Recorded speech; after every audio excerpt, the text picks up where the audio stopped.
कुछ ना आए तो they just ruin the entire interview उस एक क्वेश्चन के पीछे क्योंकि नहीं आया. तो I teach them कि just confidently tell them that maybe like I worked on this but right now I cannot recollect, so maybe if you give some time I'll do my R&D and get back to you.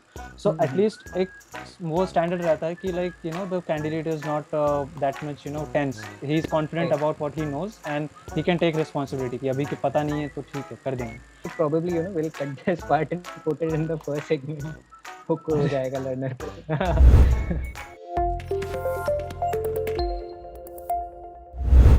So hello and welcome everyone to yet another YouTube video from Board and Faculty. In today's video, you guys are going to witness a live mock interview. This will between our coach Rutvik and our candidate Souvik. So rest I leave it up to you guys. Have a great interview. Thanks, Ayush. Hello everyone, my name is Rutvik. I work as a data scientist with Microsoft. I have about 11 years of experience. Today I have with me Souvik, who will allow himself to introduce. But basically we'll be walking through a typical interview that you might see when you walk through any particular interview, and we'll be talking about certain questions, and we'll have Souvik kind of answering those for us. Souvik. Yeah, thanks Rutvik. So yeah, my name is Souvik Aditya. Right now I'm working as a senior data analyst in eCLerx. So and along with that, I generally have my domain knowledge regarding all the tools that we generally use in data science. So yes, that's about my introduction. So yeah, we can proceed, I guess. All right. Okay. So let's get started. Souvik, if you can just give me like a brief introduction about your professional career so far, and then we can get started with the exact questions. Yes, so my career so far, it has been like, first I was working as a data analyst at eCLerx. So my day-to-day responsibilities include web analytics to track the data from the live website of my clients, then taking that data into any report builder, let's say Google Analytics or Adobe Analytics, then downloading the data set for a certain date range of that we want, and then working on that data with using various tools such as MS Excel to apply VLOOKUP and get ready like making the data set ready. Then also a few of the data sets were maintained in like the client's server.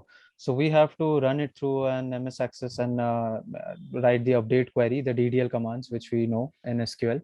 So with the help of that, we had to update them not on a regular, but I was on a weekly basis.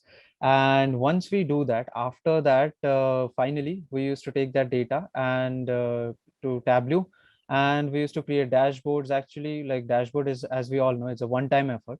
So we used to refresh the data once it was created, and along with that, some ad hoc requests where they keep coming in. Like let's say they want a different type of view, or they want a different type of things to be tracked with the help of a chart. So creating them as well. So this is what I do. Okay, understood. Can you help me understand? I just wanted to break down your experience into a couple of things, Souvik. Okay. Let's start from a tool standpoint. What kind of tool? So you kind of mentioned the typical process where you might have extracted data, done some analysis on top of it. What I want to understand, what kind of, and we can go from either scripting languages, right, from ETL programs like SQL, or even visualization tools. What kind of tools do you have exposure to? I have exposure to mainly Tableau, SQL as a language, and apart from that, Python. I use that for my automating a lot of processes, so that less dependencies on manual work in Excel and then in Tableau. In SQL. So yeah, these are the relevant experiences. And apart from that, web analytics is a different domain. I'm sure that, as you know, has a entire different set of tools. So yes, these are all my tools that I've used. Okay, and from a functional standpoint, if I were to understand an end-to-end machine learning, data science kind of an environment, yes, it does tend to have multiple different aspects, and there are organizations in which you will observe that any particular team or an individual is supposed to do all the things, right? From, let's say, exploring what the data problem is, converting that into converting a business problem into a data problem, Yes. moving on to exploring the data, extracting the data, cleaning up the data, creating machine learning models, Yeah. and finally, doing the validations and deploying it. So, have you, or maybe in your current capacity, do you work on all of those things, or do you kind of specialize on certain things and others would be something that your teammates or other teams would take into consideration? Yeah, what like in my experience, I would like to share is that there's a proper team and distribution of work along the chain, like who is responsible to do what.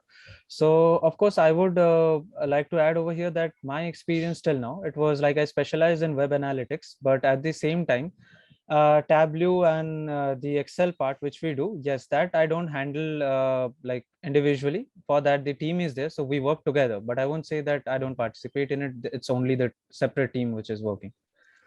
So yeah. Understood. All right. Okay. All right. So I want you to generate a Python list, right, with just the even numbers between a specified range. Okay, and the given range is 4 to 30, right? Yeah. Okay, sure. So I think this can be done within a single statement. So wait, there is some error. Wait, with the page. Okay. So what I can do, I can start it with a simple print statement, and within this only I can enclose the operation that I want to perform. After all, we need it as a output. So what I'll do is, first of all, I'll just provide it a list type of data, because as it is mentioned in your question that I have to generate a Python list. So in order to generate a Python list, I mean, I can use the range function, but range function will give me a range of values. To make sure that it is in a list data type, we have to do our manual casting over it. So for casting the data type of our own manually, I gave the list, and after enclosing it, within that, I'll use the range function. So inside the range function, as we all know, the first parameter is the starting value. So as we have the starting value to 4, then I'll give comma, then the second parameter will take the ending or the upper limit of the value. So that is 30. After that comma, we have to give that how much needs to be the like steps between them, the gap between them, the difference. So for in this case, we want each and every number that, oh no, all the even numbers. So for all the even numbers, we have to make sure that it starts from even. So there should be a gap of 2, then all the even numbers will be printed. So I'll just give 2 over here, so that after each and every number, there is a forward step of like after, forward step of 2, that second number is printed. So always we'll get a even number. So I think this is good enough if you can like verify it by running from your end. Yeah. So what I would like to understand is that, let's start with the innermost function that you have used, which is Yes. range, right? Yeah. So, and you've given 3 arguments. Yes. So can you just explain the 3 arguments? So, I mean, you kind of explained the last step function, right? What you're saying is that you move to with everything. So when I say even, what I want to understand is that, can I only put in 1 or 2, or if the question was slightly different, right? That between 4 and 30, print every third character. Print every third character. So yeah, in that case, we could have just printed 3 over there, and even that will work. Yeah, that will work. All right. yes. Fair. All right, great. That's what I was looking for. Yeah. Like I mean, I would like to add over here that like the 2 which we added, it acts only as a difference. It's not like getting the even number is the only method we can do over here. Yes, we can obviously use modulo, but this is the most smartest one. Anyway, we are using Python, so optimizing the code is what we aim for. Yeah. Yeah, that makes sense. All right, let me move on to another question. So this is a database, right, that is going to have 3 columns. Find the average mileage per manufacturer. Average mileage per manufacturer, right? Okay, so basically Yeah. I'll just explain the data structure once again. So let's assume we have two car manufacturers, right? Mm. Each of the car manufacturer can have multiple car names and then a corresponding mileage. What I want is that an average mileage per car manufacturer. So for if a manufacturer has 10 cars, right? Yes. The average of all of those per manufacturer that a database might have. Okay. So may I know the like few of the other columns that I have, because I believe to get the per car manufacturers, I think there should be something by which I can group the data so that it's easy for me to find that out. Or No, so you can do the grouping by car manufacturer itself. That's all. okay. But okay, all right. Sure. Think So about it and then yeah, yeah. So I'll write the query over here. First of all, I would like to import the pandas library, because the pandas data frame is something of an advanced structure it provides to the data set. With the help of that, we can apply all the functions and attributes that comes along with the pandas data frame. So let me first. So can you just tell me, when you say that pandas provides an advanced data structure, what is the data structure typically known as and what form does it have? It is known as a pandas data frame. So in that Yeah. data frame, it's like an advanced array, you can say, of data, which we can handle with the help of keys. And also it resembles a dictionary kind of a structure. That's one of the data types in, I think, in Python. So yeah. So over here, it makes us easy for we can call, or we can slice data with the help of the column names itself, because the column names are used as the key of that dictionary structure. Yeah. Yeah, so that's why I'm using pandas over here. That makes EDA process as well as manipulating the data much more easier. Right. So Yeah. yeah, so I'll do pandas as PD, and after that I'll just say, so this is a variable I'm creating, which will work as a like the object of our data frame, which I'm going to import. So after that, I'll just provide PD dot like, let's assume this data which you have, if it is in CSV, then we'll say read CSV. And if it is in XLSX, then we can say read XLSX. That is also read Excel. So that is also another function available in pandas. So so let's assume this one is in CSV, because that's the most common type which is used as a data raw data source. So I'll just give pandas read underscore CSV. This is the function name. I'll start the function with the parenthesis, and inside this, within quotes, you can use double quotes or single quotes. Python allows both. So within this, I'm assuming whatever is the location of the data set, I'll provide that. So for Okay. now, I'll just write it as location. Okay, that Yeah. works. So yeah, we will give the complete path of the location where the file lies, including the file name in that path. So once we do that, after that, finally, we have established a connection, and now that particular CSV file, we have it available with us as a pandas data frame within the df variable. So every time I need to do something with that, I'll use this df rather than writing that entire code every time. I mean, the data set, to call that data set. So yeah, so now what I'll do, I'll create another variable, because whenever we are working, it's important to understand that we can't always make some updates or keep changing the real data frame which we had at the beginning of the we need to safeguard it. Let's create another copy, and any changes we make, we can save it into some another file rather than updating the data set itself, the data frame itself. It might be useful later on. So I'll take another variable. So let me just take the variable as okay. I have to reconnect. Wait. Yeah. So let me take another variable. Let's say car. Um, okay, car manufacturer. So I'll just keep it car and underscore menu and give a equals to. So, and then now my first job is that to get that, as the question says, define the average mileage per car manufacturer. So whenever this per car manufacturer comes in, I have to assume that the data is having like lot of car manufacturers names in a repeated manner because they have made multiple sales. So that goes without saying that we have to group the data set.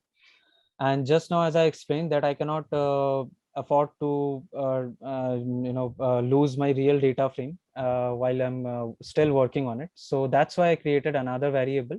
Over here I will group the df, but that grouped version will be stored inside car menu, this thing. So that in future, if I want my real data frame back, or I want to use something from there, I can be like I can simply call df and the data frame is still intact as it was. So right now I'll just provide. But tell me something, Souvik, this point that you're emphasizing, I understand what you're trying to say is that you've imported a data set, so that stays as is. Yes. Now you're trying to do some calculation on top of that. So you want to create a different object Yes. called car underscore manufacturing. Assume that, you know, if you take this out and you still do the calculation on df, right, that original data frame, how is it that you will proceed to do that? Assume that I don't care about if you override that original file with a simple calculation, because you can still import it again, right? That's still an option. Yeah, I can. So if you want that to happen, so I would say rather than using car menu, I can just write df is equals to after that whatever operation we want to perform on it. So perfect, that's what I was looking for. Exactly. So that will get overwritten basically. Because right now we have to understand the function which we are using with which is one of the features of pandas library. We can use it with data frame. So group by. So this has a tendency to return something. So if we are not storing it into a particular object or variable, what we call it, so there's no point in it. I mean, it will return it and it will go in vain. We have to use it, right? So that's why it's like we have to store it somewhere. And to overwrite, I can just use df, as I said. So all right. Okay. Now what I'll do, I'll just write df because that's where right now my data frame lies. And after that, I'll say group by. And inside this function, I would provide, let's say, the column names. So if I have the column names over here, so within quotes, I'll obviously provide those column names. So over here, as you have provided, there is car name. There is, let's say, car manufacturer and the average mileage that is required. So I would select, first of all, the, let's say, car name. Okay, we have the car name. So okay, sorry. So inside group by, I'll just provide the manufacturer name.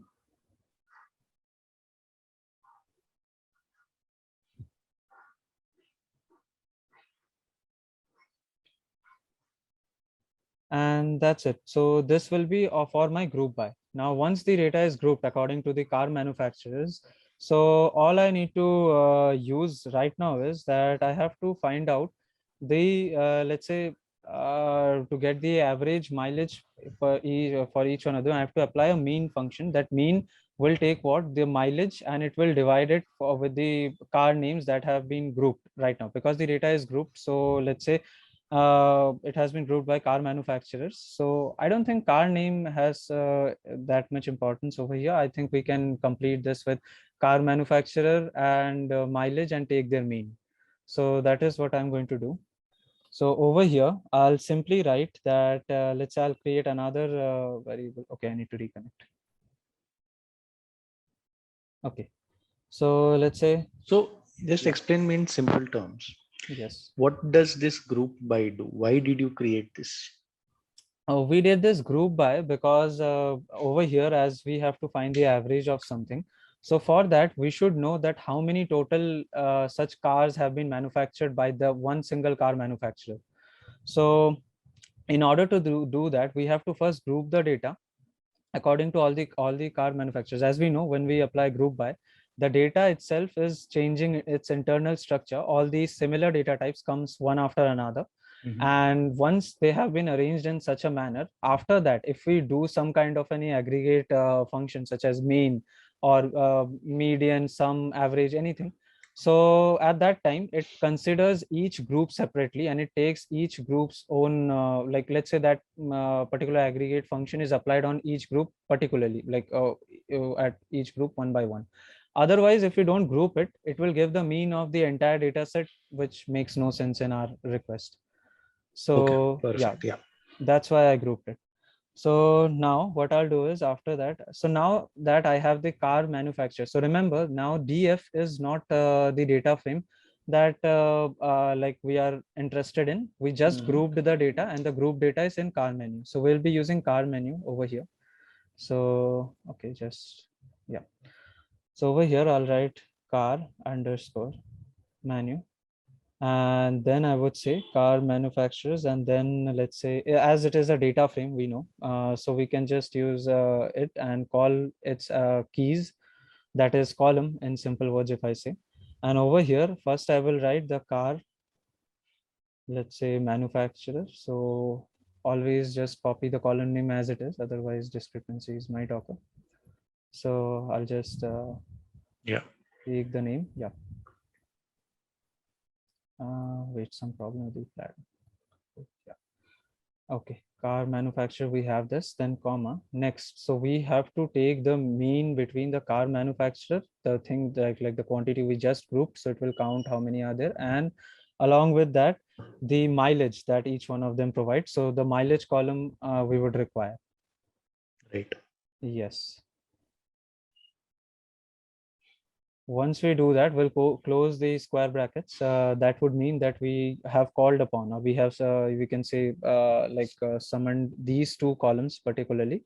And on data frame, we can use one of the function attributes. So I can just say mean. So inside, I'll just provide a mean function attached to it. So now this is what I get. And then if I simply print the mileage data frame, I think we are good to go. Like this will print us the data set that contains only two columns. One is the car manufacturer, and then actually the average mileage of it also. Yeah.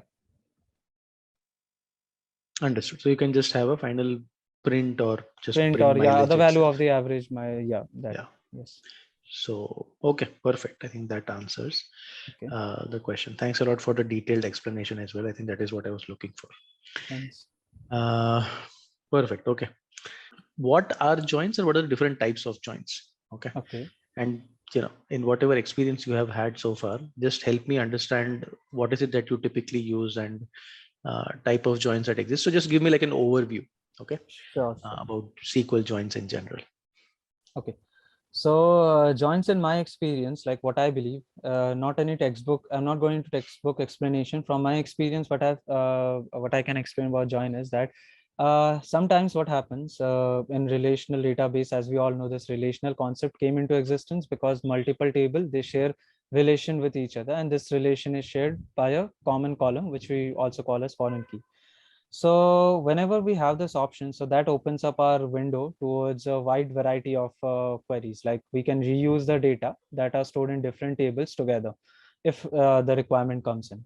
So whenever we have a requirement. Can I stop you that, Saurabh? So you're Sure. saying that you might use joins when there are multiple tables and there's a common key to connect them. Exactly. Can I use joins within a single table as well? Yeah, sure. There is a thing called self join, but although if we speak technically, over there also we are handling it as if like there were two tables. We just create different instances of the same table and we are joining Right. them. So yeah, ultimately it is So you create a copy of one one table table. and then Exactly. perfect. Okay. So yeah, so now coming back to our question, so joins as we were discussing. So yeah, and joins, as I was saying, that when we have multiple like two tables at that time, if we have to use both at like let's say few features of the table A and few features, and by features I mean column obviously. So of those two tables, so at that time joining becomes kind of a necessity for us.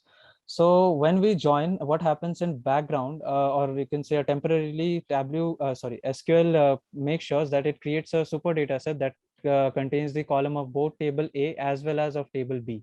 So both are available to us at our exposure.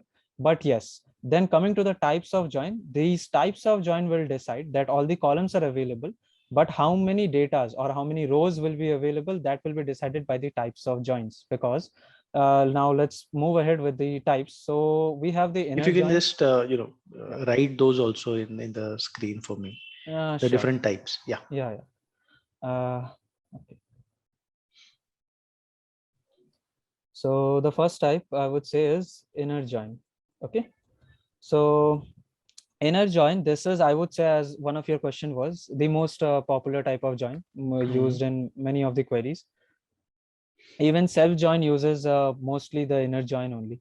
So yes, so in this particular join, what happens is whenever we are merging two table, as I said, columns, all the columns will be available from both the tables, but selecting the data, so only those data which are there in table A as well as in table B, so the common part, only those data are available in inner join, like in the super table that's created, like the merged table that has been created in that.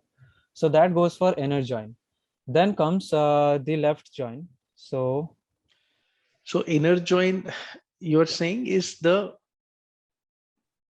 rows, right? If I understand it correctly, that are common between the two tables.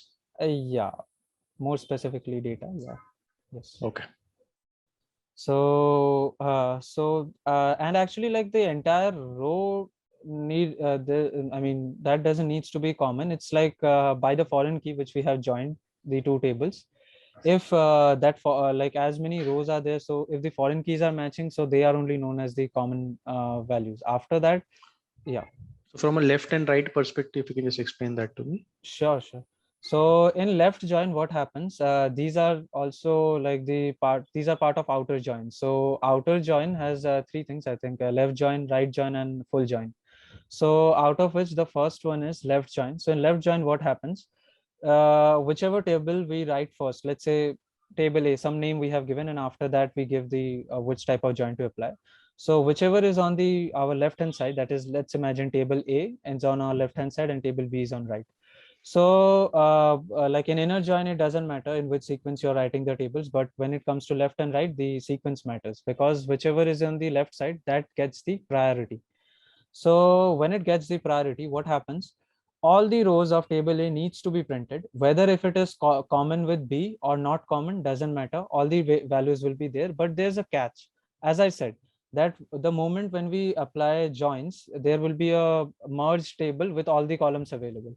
Now, forcefully, we can print all the data of table A, but those column in that merged table, which comes from table B, it's quite obvious that if some uncommon part is there of table A, we can't find their corresponding information in table B. And as a result, left join as well as right join, which is the exact opposite of this, both will have some null values. They are bound to Right. have some null values if like their data contains even a single uncommon part. Yeah. Understood. Okay, that makes Yes. sense. So yeah, so now coming to the third type, let me just reconnect. Yeah. So in the third type, as I was saying, we have the right join, which I think Right, it's I think you the, can skip it. As yeah, you it's rightly the mentioned, it's the exact exact same. opposite. Yeah. Exactly. Wait, yes. So over there, now the fourth type is full join.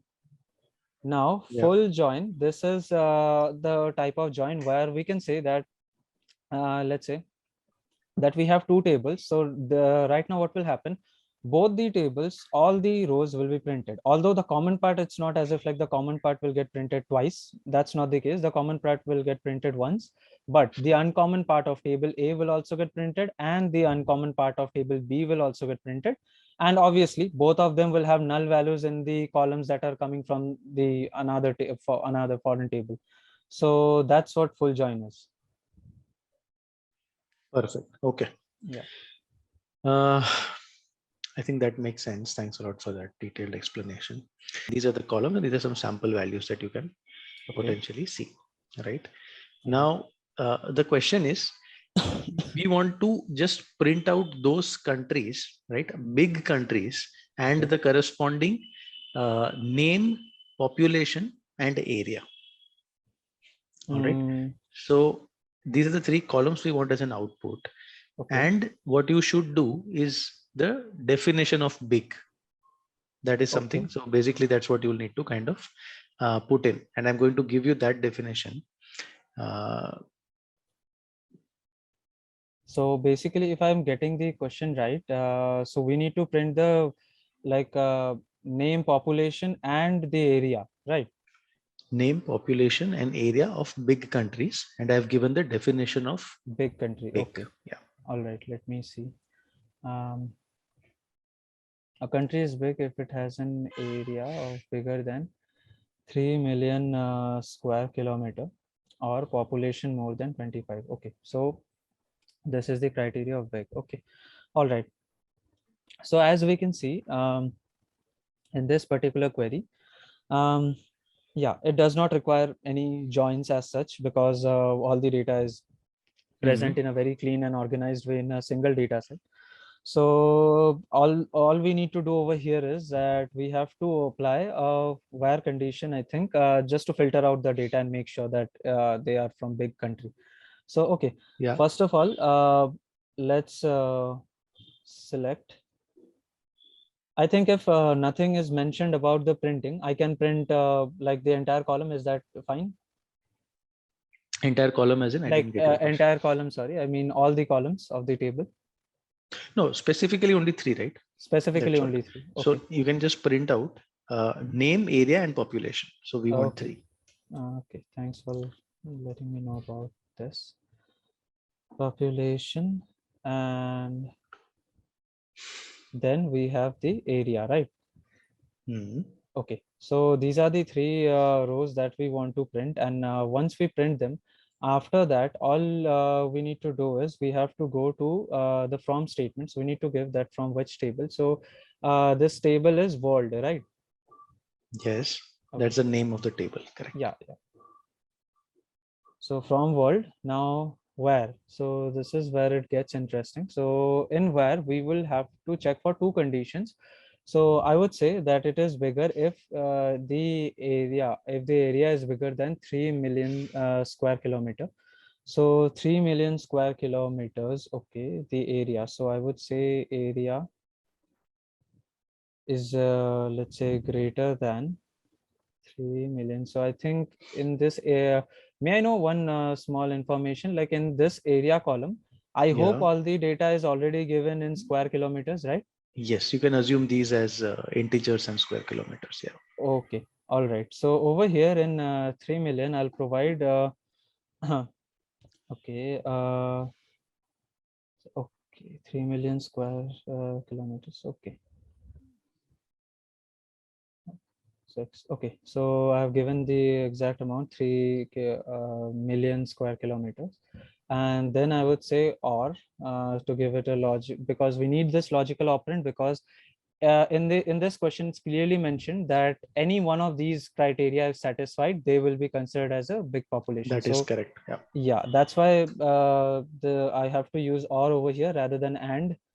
So after that we'll just give population. So population is greater than, let's say, how much, 25 million. So I'll say 25, and after that million.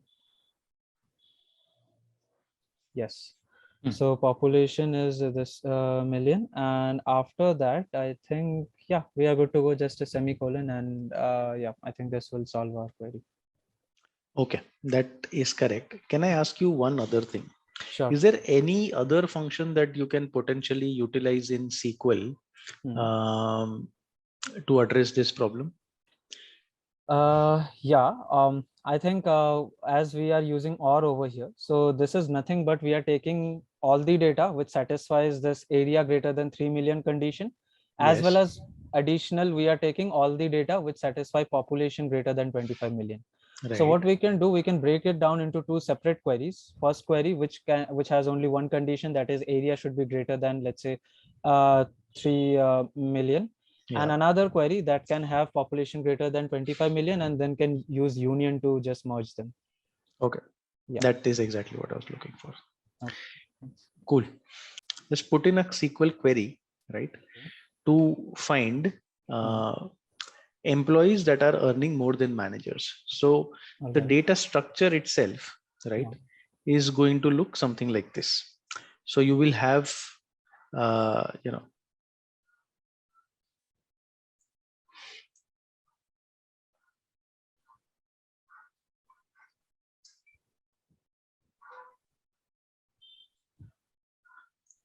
salary, column 4 as manager ID. Okay. Okay. So this is what you will have. Okay. Now, what we want to do, right, is basically find out those employees, okay, whose salary is greater than the corresponding manager's salary. All right.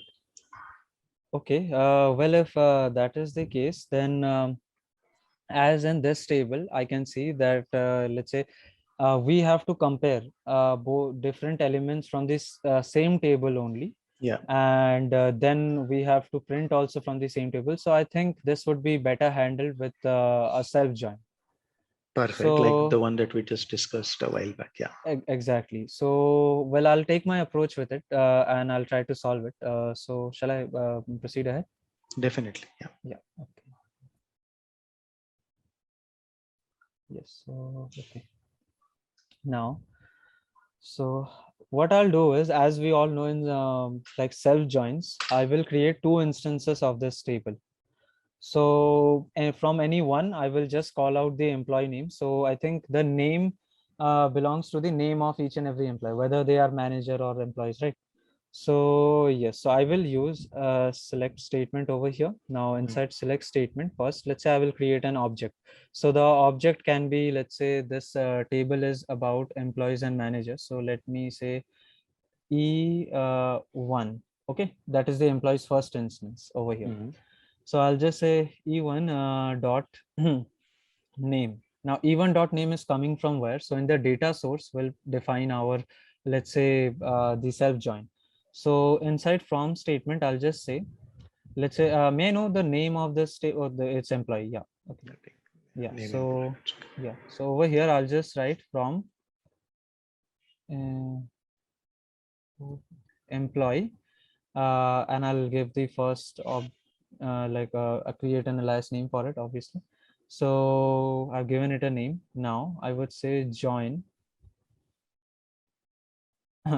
So I have joined it. Now first table I have used a name, but basically that will work as an object for the first object of the first instance of the table. Now I have used join, which means inner join. Like it's whenever we are using inner join, writing join is enough. I mean, it's not compulsory to write inner with it. Yeah. So yeah. So once I do that, after that, I will say join employee. After that, let's say I'll create another instance E2. Now what we have to understand over here, although we created two instances, so these two instances are right now are the same table practically, and literally they are the same tables. We have just created like two copies of it. So yes, and we are merging them based upon what? So the relation I'll define on that E1 dot manager ID, right? Sorry, manager ID. Yeah. So I would say, okay, over here you have, okay, I'll just, you're given manager space ID.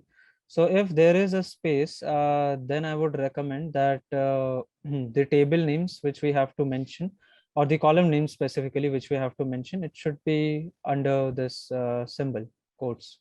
Otherwise it won't, it will give an error due to an unnecessary space.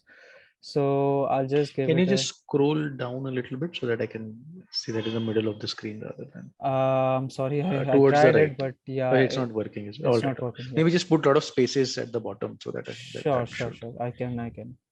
Cool. Yeah. Yeah. Okay. So over here, as I was saying, so within this enclosed back quotes, I will provide the manager ID space ID.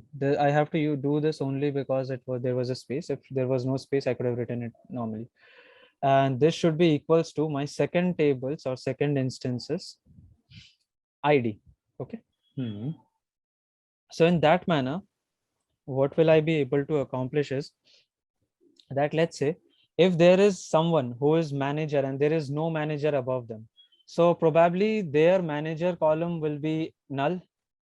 So that's why, and in inner join, we all know only the values which are matching, they will be there in the data set, not the ones which are null.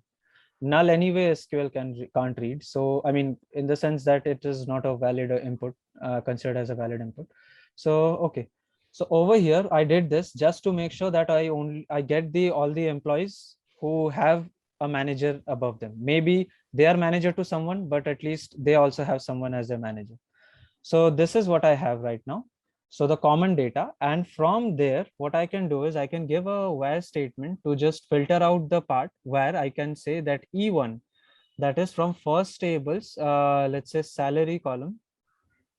So this is greater than E2's dot salary column. So this will make sure that whenever we have this new merge data, so over there it will check the merge data as well. So, and in the previous instances it would be able to check that if the salary of E1 is greater than E2 or not, because E1 will contain the salary of each and every employees, whereas the E2 instance, which we just created and also joined with the help of a self join, over there we would have the salaries of like all the managers if there exists any.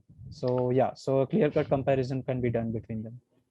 All right, perfect. Yeah. What if I wanted to take, so why did you, when you say that you have created two copies of the same table, isn't it? Yeah. Then can I not write, let's say, select or give the output as the name from table number 2? Can I do that? As the name from table number 2. So E2 say, can I kind of get the output instead of E1? Yes, like what happens over here? So you can say, like you're saying about this E1 and E2. Okay. E1 and E2. Yes. Yeah, I can take it from E2 as well. As I said, they're practically the same table, so I'll get the names as same only. Yes. Possible. Perfect. All right. Okay. Yeah.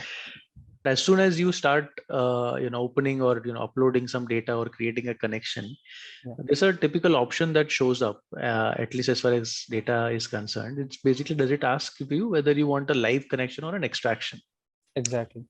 So what I want to understand is, why do you need these two options, and what do these options really do? Okay. So generally what happens, as we know, Tableau is a tool that specializes in data visualization. So to visualize something, we first have to get a data source from where the data can be extracted. So whenever data is extracted, there are two ways of doing it in Tableau. That is, as you said, one is live, another is extract. So in case of live, what happens is that data has a live connection with all the sheets. That is, in the data source page of Tableau, which is the after connecting any particular file or server, you get into the data source page where you can make any backend changes to the data.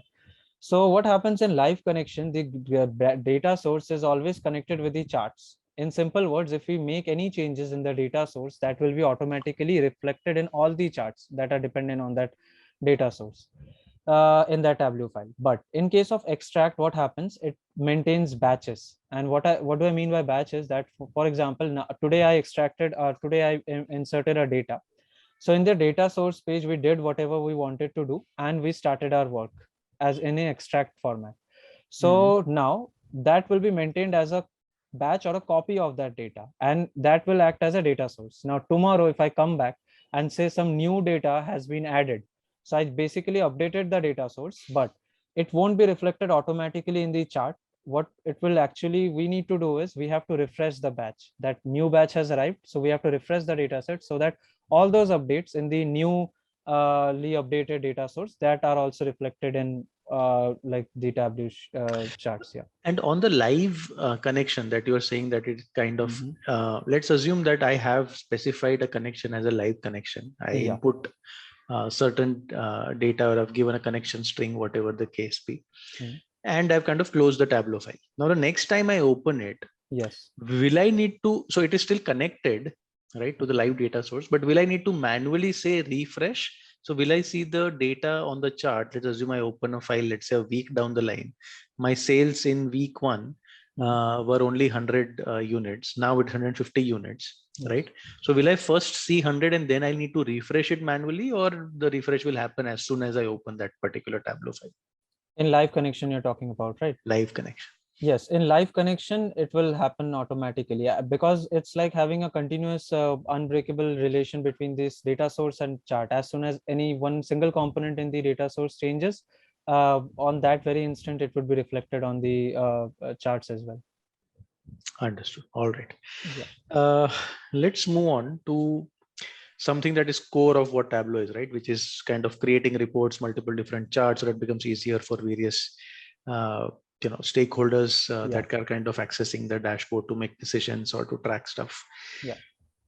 And I'm going to ask you a very specific question, but I want you to um, reflect upon is what so see, specifically if you think about it, not one chart will be useful for different types of data, right? Certain Yes. data will be categorical in nature, certain will be continuous in nature. Even if something is continuous, it may not be time series, right? All of those aspects are there when we talk about different data itself. Now what I want you to do is just reflect on what types of data exist and tell me which are some of the best ways to represent it in Tableau. And Okay. again, this is not specifically a Tableau question because but Tableau is this software. So I just want your understanding of what are the best ways that you can represent certain different types of data. Got it. So basically, like how the chart selection, the planning behind it, that which chart is possible and best used at for handling which type of data. Yes. So yeah, Yeah. it is not actually specific to Tableau. I mean, any data visualization tool Yeah. such as Power BI or Tableau, we can implement Even this. Excel for that Even matter. Excel, yes, Yeah. pivoting Yeah. in Excel. Yeah. So yeah, so talking about that, I would like to say that, for example, I'll just take an example of few popular charts. So for example, bar chart is one of the popular charts, and we all have used it at some point of our life from like school time to these days. So it helps us to comparing a data which is a categorical data. When there is a clear cut categorical separation in data, for example, we are plotting cities. So city, let's say there is city A, city B, city C. So they have separate categories. It's not as if like it's a continuous data set that city A has dependency on city B or something. They Right. are all, yes, discrete categories. Right. Yeah, so for them, maybe bar chart at that time, we can say that bar chart is the best way to compare data, because the length of each bars will, it enables us to visually, or you can say it visually makes it easy for us to highlight their differences and see who is performing better and by how much. Then let's take an example of a line chart. So line chart is mainly used to show trend in a business and in a country, that also in a continuous data frame. So the continuous data or continuous timeline, I would say. So for example, we want to see the performance of a company across 12 months, or maybe last 5 years, 10 years. Even in the stock markets, we see that all the major performances are given by charts, line charts. It is because line chart, it goes over, it connects the several plotted dots over a continuous data, and it shows us the trend, that how was the overall performance of the company. So Was it that good? earlier example of cities, Yes. Souvik, why would you say that it's not an ideal one to use, at least as far as a line graph is concerned? Well, as far as a line graph is concerned, I would say why, because they don't have any as such dependency upon each other. For example, if you're talking about a continuous data sets, let's say month. So after January, there is not a like there's no chance that nothing else will come. It's like after January, it will be February. After February, it will be March. So we get a continuous performance. But even if we forcefully connect the highest points of each and every bars in city, Right. so the thing is, there is no such dependency. Maybe city A shares border with all the cities. So I mean, Correct. even if we do that, it won't make much sense. And I think in visualization, that's what we tend to. I mean, we can practically do anything. As far as my experience goes, Tableau or pivots will never throw an error at us. But Absolutely. yeah, It that is it what should ideally make sense. You're makes sense. absolutely right. Yes. Yeah. Yeah. Sure. Please go on. Yeah, so so after line chart, we have some other charts also, as like pie chart. So pie chart, it is as I discussed, line chart shows trend, then bar chart is used for comparison. Whereas now if I talk about pie chart, it shows the composition, I would say. So whenever we have to show something as a part of a whole, so like if let's say I have the entire sales, so I already know my 100% sales, so I have that information, that what's my total sales. But now I'm interested that maybe which of the departments in my company have contributed how, like what percentage to generate this total sales, because it might happen that some of the departments are performing extraordinarily, whereas the others might be lacking or lagging behind or something like that. So yeah, so in that case, what we have to make sure is that we use pie chart, because pie chart, it shows the entire sale as an entire circle. So that entire circle represents the 100%, out of which each and every one of the arcs that we draw or that will be carved out for each and every department will show us exactly that out of that total sales, which department contributed how much to generate this sales. Although there is a drawback, like, as you know, all charts comes with their own advantages, and there's also some of the limitations. So one of the limitations in I would say in pie chart is that it should be limited to certain categories. Like, at say, let at max 4 to 6, maybe that's good, but not more than that, because just imagine yourself with 10 to 12 categories that needs to be plotted. Right. And for that, if you are using pie chart, and let's say 1 or 2 categories itself took, let's say, 20%, 30% share or something like that, so there is a very less amount of area remaining for the others to be there, so it would So look then congested. in this particular case, what Yeah. would you use as an alternate then?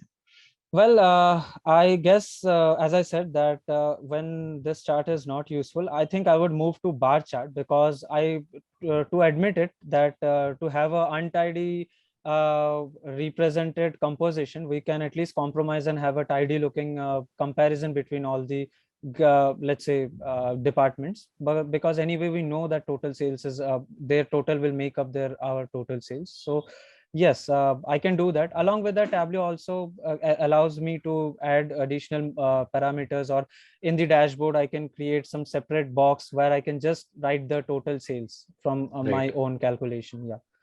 So yeah, that Okay. can be managed. And okay, tell me about a specific data type. Let's assume that I have a continuous variable of, let's say, and I'm not talking about a single variable. There are, let's say, 100,000 observations that I have. Now, if I want to understand this one variable only, there is no other relationship that I have with any other variable. What chart types can you use? I just want to explore about this one. So what are the measures and which chart types can really bring out this information? So like, I would need a little bit clarity, if that's okay with this question, that it's a continuous data set, you said. So Continuous variable, yeah. okay. So in this particular plotting, are we using any dimension, or is it only the? Let's assume I tell you the sales of quality walls and you have no other grain. Okay. Okay. So you just have 100,000. So you have like a single column Okay. with 100,000 values of sales of a particular ice cream. That's all. Okay. So I just want to understand the various distribution, if you might. Okay. So if that's the case, that I have only one feature with me, which is a continuous matrix, if I say, Yeah. then in my experience, I think using heat map, or which we also call as highlight table in Tableau, it would be great. Like, whenever we have multiple criterias to display, at that time, in my experience, highlight table is good because it works on a color gradient principle. It will just apply different type of color shades, representing, like, if something is negatively impacting the data, so maybe it has some dark reddish color. If it is negatively impacting, but not very negatively, like it is way ahead of the most negative or the loss we have incurred occurred, Yeah. so this it will will get a light color. potentially, I get your point. What you're saying is that potentially we are getting at a range, right? What is the max and minimum, depending, and you give couple of colors, and Yes. then the shades will kind of give you where do you stand. But assume that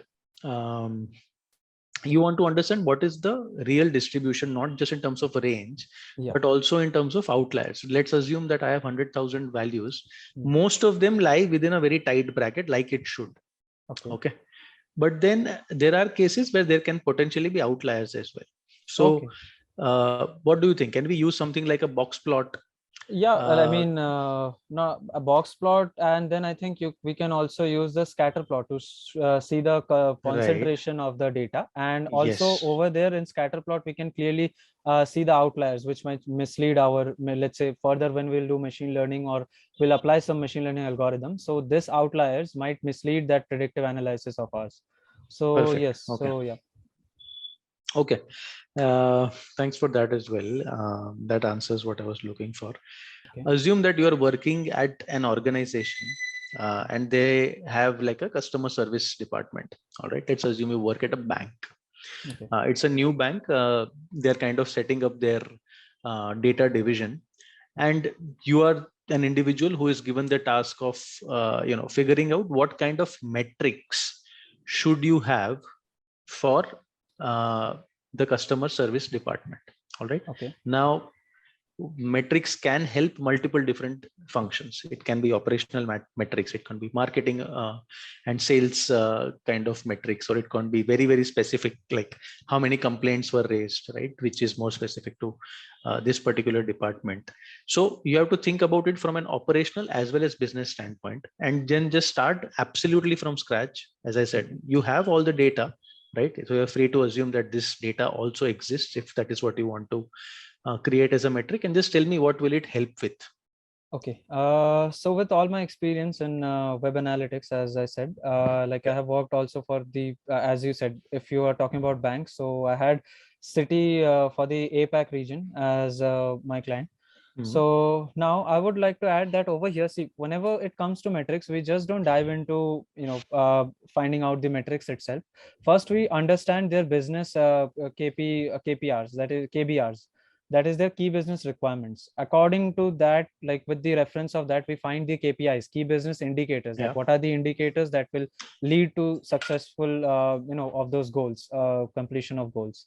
So once we have that, then now in order to track the KPIs, let's say one of the KPIs of a banking system might be the number of NPAs they have. That's a very good factor that even their stakeholders and everybody is interested in, that how many, like NPA, if I elaborate a little bit, that how many are such loans which they provided a loan to someone, but that was not able to pay, like the client was not able to pay Right. back, the client declared the bankruptcy or something, so at that time bank has to bear the losses.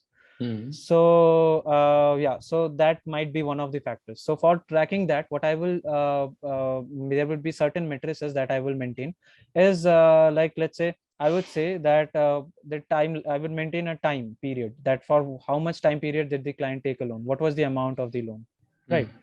So all of these will go into a matrix. Then after that, let's say how much is the amount that client has paid till the last quarter, and after that maybe he or she has declared bankruptcy and they cannot pay it back.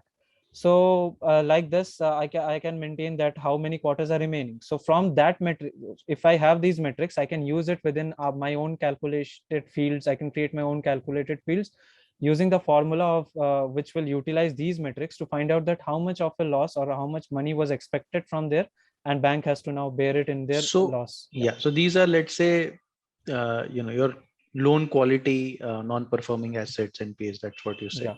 yeah, yeah. Let's move on to a different department within the bank. Okay, Let's assume you are a marketing person. Okay. okay, Let's assume sales and marketing combined. Okay. yes. Which will be the metrics that will be relevant for you in this particular case? And think of anything broad that you can think of. Sure.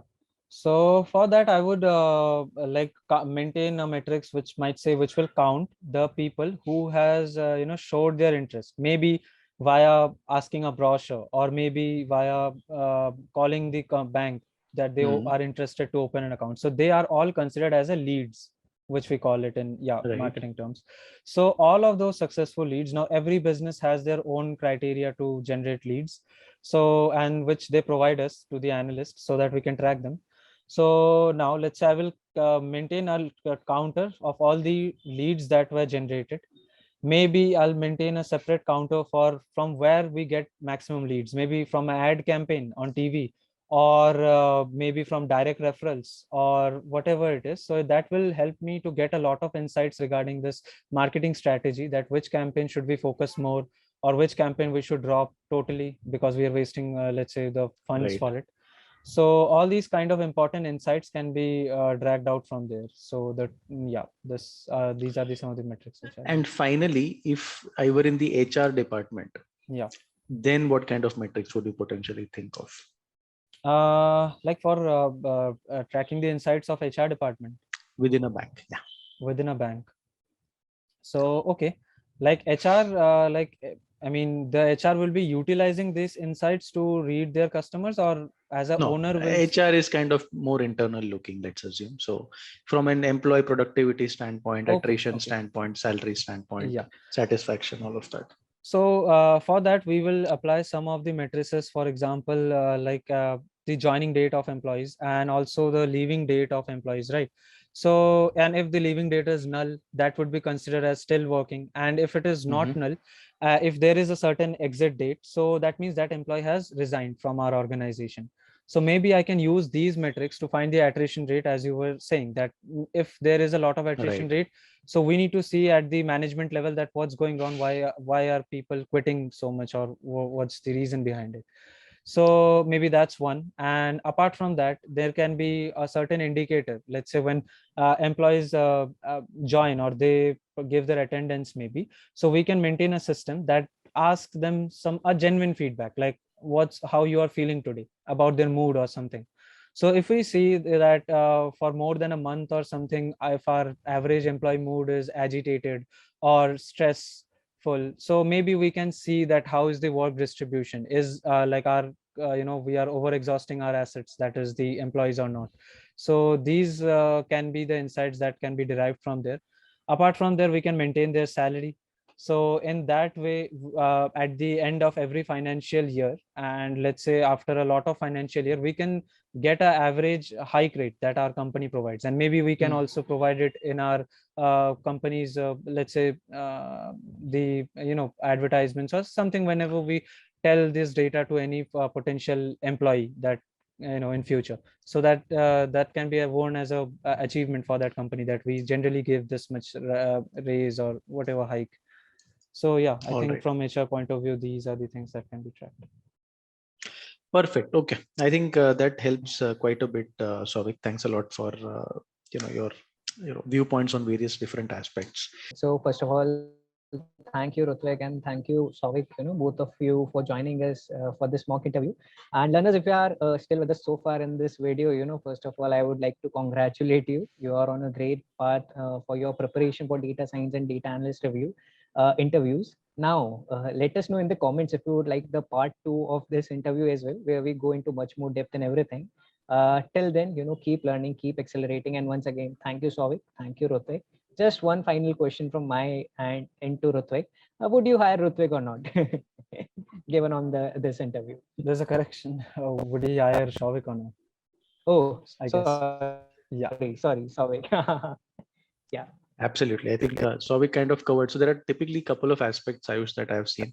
How is your business sense, understanding what you are trying to do, and then how you do it are typically the tools, right? So I think a combination of that is important. And in the interview, we could very clearly see Souvik having the prowess on both these aspects. The typical tools that are being used for extraction, doing the analysis on Python, also being able to think about what you're able to do. So I think from all those parameters, I think Souvik is absolutely a great candidate. Yeah.